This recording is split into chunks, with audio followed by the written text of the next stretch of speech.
Hello and welcome to the Galeblade News. The Chancellor has announced a temporary holiday on stamp duty on the first £500,000 of all property sales in England and Northern Ireland. The tax threshold has been temporarily raised until next March to boost the property market and help buyers struggling because of the coronavirus crisis. The changes have come in with immediate effect. Stamp duty is tax paid by people buying properties, although it varies slightly across the UK. In England and Northern Ireland, buyers pay stamp duty land tax. In Scotland, it is land and buildings transaction tax, while in Wales, buyers pay land transaction tax. The amount handed to the government depends on where you are in the UK and the price of the property. The changes to stamp duty will only apply to buyers in England and Northern Ireland. So what has changed? The government has temporarily increased the stamp duty threshold to £500,000 for property sales in England and Northern Ireland until the 31st of March 2021. Anyone completing on a main residence costing up to £500,000 between the 8th of July and the 31st of March will not pay any stamp duty, and more expensive properties will only be taxed on their value above that amount. This will save buyers as much as £15,000 if they are buying a property of £500,000 or more. The move is aimed at helping buyers who have taken a financial hit because of the coronavirus. It's also intended to boost a property market hit by lockdown. According to Halifax, house prices have fallen for 4 months in a row. The average stamp duty bill will fall by £4,500. Chancellor Rishi Sunak has suggested, with nearly 9 out of 10 people buying a main home this year paying no stamp duty at all. So how much stamp duty will I pay now? If the property purchased is your main home, you won't pay any stamp duty on it at all if it costs £500, £1,000 or less. The next portion of the property's price, between £425,000 to £925,000, will be taxed at 5%, and the £575,000 after that, up to £1.5 million, will be taxed at 10%. The remaining amount over £1.5 million will be taxed at 12%. You can calculate how much you are liable to pay on that link. Before the announcement, stamp duty in England and Northern Ireland was paid on land or property sold for £125,000 or more, while first-time buyers did not pay any stamp duty up to £300,000. But this stamp duty holiday replaces the first-time buyer discount. Landlords and second home buyers are also eligible for the tax cut, but will still have to pay the extra 3% of stamp duty they were charged under the previous rules.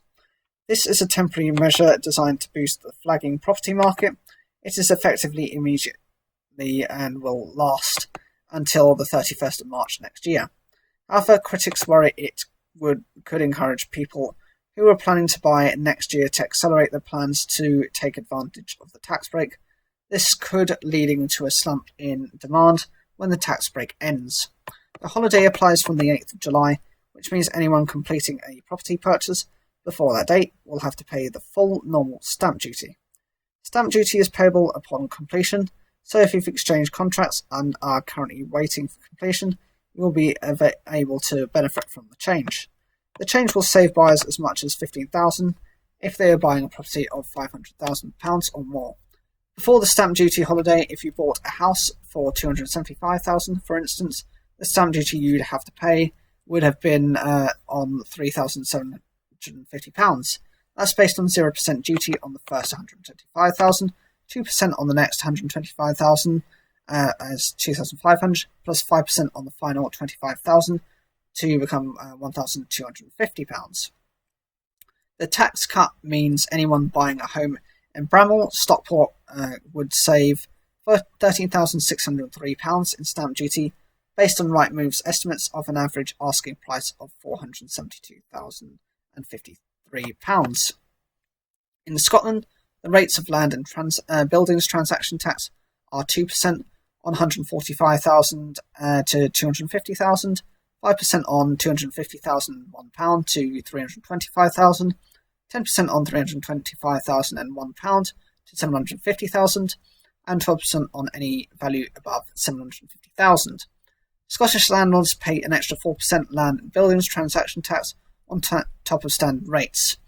In Wales, the rates on land transaction tax are 3.5% on £180,001 to £250,000, 5% on £250,001 to £400,000, 7.5% on £400,001 to £750,000, 10% on £750,001 to £1.5 million, and 12% on any value above £1.5 million.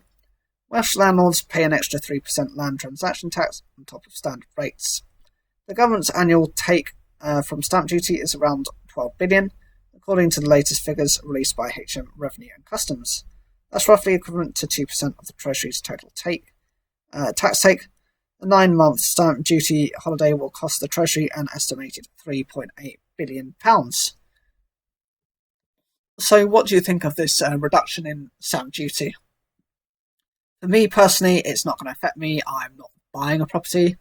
But for those who are fortunate enough to do that, saving potentially up to £15,000 is a lot of money. And actually, for some people, if you're on minimum wage and say you're in a relationship, that's saving maybe both of your incomes, maybe one half person's income, if you're taking into account the whole year.